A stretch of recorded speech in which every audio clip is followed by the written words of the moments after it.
Hey guys, what's going on? Today is the day, I hope it is, but probably not. Going my luck. So anyways, today we're all about putting this fix for the P0300 Misfire code. And Ford's fix is the, again, the ring gaskets. So we're going to do that install today in the crank sensor. First, we're going to disconnect the battery, which we've done already. We're going to pull the crank sensor, which is located on the passenger side top, maybe at 1 o'clock roughly of the, well, if you're facing it, it's going to be 11 o'clock of the bell housing, 8mm socket. We're going to pull it out. We're going to clean it if it needs cleaning. We're going to install the O-ring. We'll let you guys take a look at it, and then we'll get it reinstalled, do a crank relearn, and then hopefully this will fix it. Would like to drive it, get at least 10 miles on it or more, and see what my plugs look like. I won't drive it that much if I'm still getting a flashing code. I'm not going to get into it. I'm going to drive it respectfully, just make sure we don't hurt it, and then see what happens. Okay, so let's hit it. So right before the brass fitting, or right to the left of the brass fitting, you'll see an 8mm bolt. You'll partially see it. It's right under the most highlighted wrapped wire. Right to the left, that's the 8mm bolt. That's the crank sensor. We're going to pull that out, put the O-ring on, and then we're going to torque it to spec.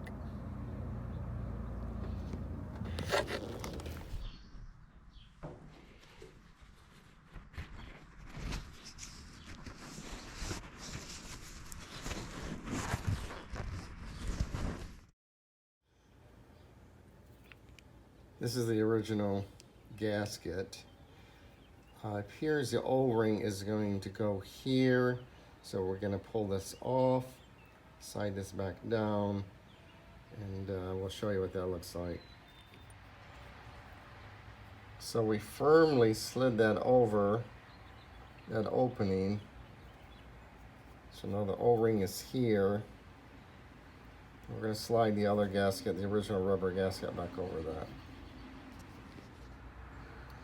So ultimately, this is what it's going to look like going back in the car.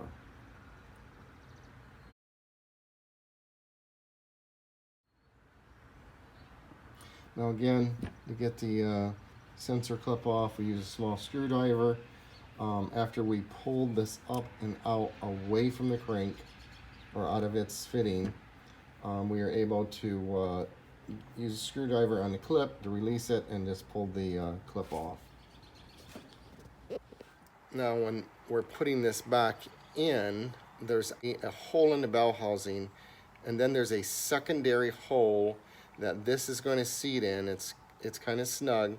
The sensor will seat through that hole when you tighten it down. So just be sure, you know, if you're putting it in and it's wobbling this left and right, it's because you're not in that secondary hole. So get a light on it, make sure you feed it down properly. You'll know when you're there, and guys, you should really know this, right? Sorry. Put it in there. I always got to put some jokes in my videos, right? I mean, why not, right? Anyways, get it in there, get it torqued back down to 10 Nm, or find its conversion, but I'm gonna torque it to the 10 Nm, and then we'll do the crank relearn with the N gauge again and hope this corrects our problem. We'll go ahead and start the reassembly. And I apologize, I cannot get a camera back there. It's too tight.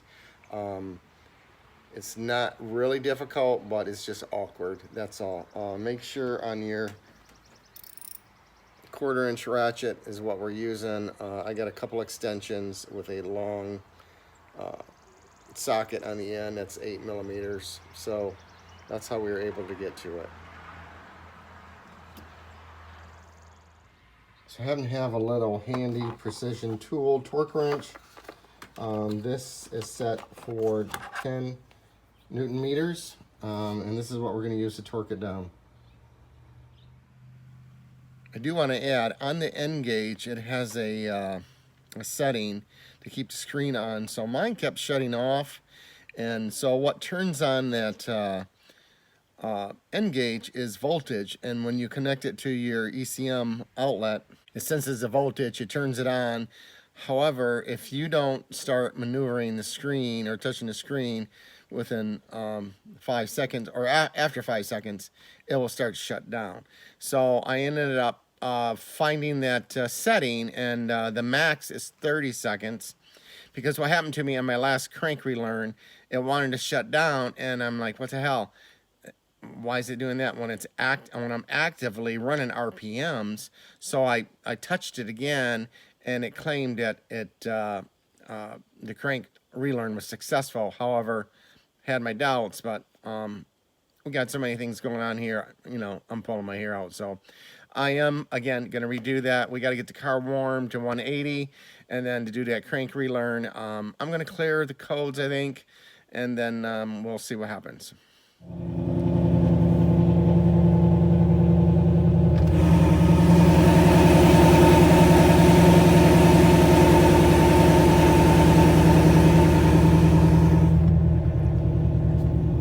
My code started a little late on this. My wife's on the phone in the kitchen, which is near the garage. She's probably not happy. We're gonna just let it creep out. Cold start didn't sound bad. My codes were already cleared, so we didn't have to do that. We're just gonna let it idle now until it comes up to temp, and then we'll look at that crank relearn, and then go for a spin. All right, we are going to do the relearn.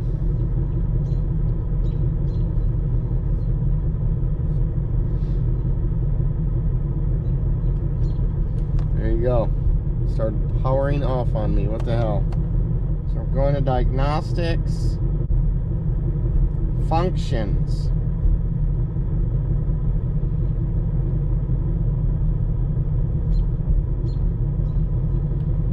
Check. So it says only use these functions with the advice of your tuner or a credible source of information.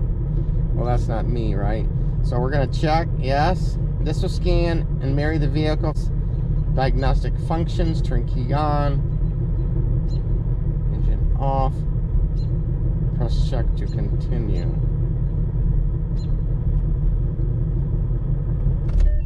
Let's turn the engine off. And we turn the key on, and we're going to check yes. Found married vehicle. Strategy, blah, blah, blah. Press OK to continue. That's check. Crank relearn. This product should only be used if it is needed. Well, we think it's needed, right? Check. Verify operation. Begin crank relearn. Well, at some point, it's got to tell you to start the damn car. That's why I had it running. So let's check. Make sure engine is running. All right, now we're running. We're going to check. Connecting to the vehicle, make sure engine is running. Okay, we're running. Okay, bring RPMs at 42.26. Hold briefly, then release.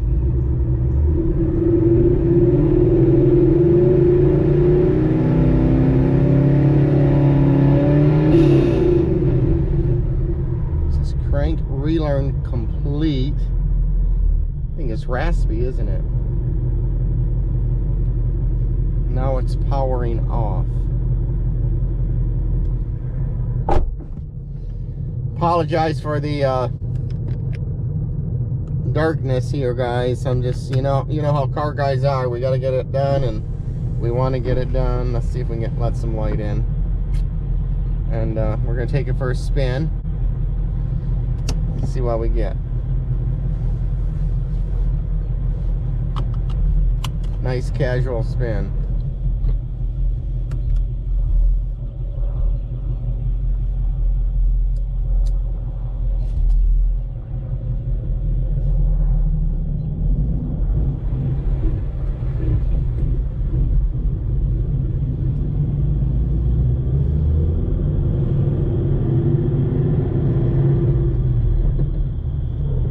Cross our fingers.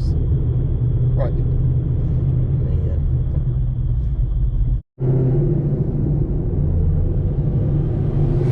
We're about 9 miles into town. I don't have any codes, but I've been cruising gently. We're gonna take it out on the highway for a short few minutes.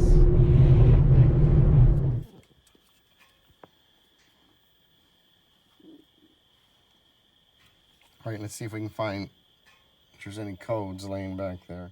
There she is. It's back. Can you see it?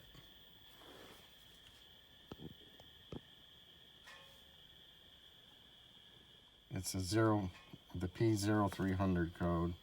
Sorry for the glare. Let's see what else is there. 1, 2, 3, 4, cylinder 5, 6, 7. They're all misfired. So it was good. It was good. We got a clutch input again, which we know. That's just one clutch code, so that's good. We had 2 before. So, yeah, all right. Let's look at the plug. So, it's number 1. And she's white. All right. Just out of curiosity, I was checking my exhaust temp. This is about 155. I got an infrared gun, and I shut it down my cylinder. It's about 180. That's not that's not worrisome, but we definitely got to get this fixed. Okay, although we didn't totally fix the problem, it didn't come on as easily as it did before. Actually, when it did come on was at a lower RPM, and I downshifted into 5th gear, and it was really about 2,000, 2,500 RPM, and I was cruising. When I hit it on the highway chasing that Tesla, I hit seven grand, and it was fine. Nothing came on. But we are really white, very lean, which, as we know, is dangerous. So, hey, I do think it I got a couple things going on, obviously. Well, this was fun. It was exciting. I got geeks for a little while, but I think we're getting closer, even though we still don't know. Obviously, I'm going to say it's a fuel issue right now. But again, I think we really need to get on a scanner, and hopefully that will tell us what else is going on. So, hey, thanks for the ride, man. Thanks for coming along. Thanks for all your comments, guys. And we'll keep plugging away at it. Have a great night. Take care.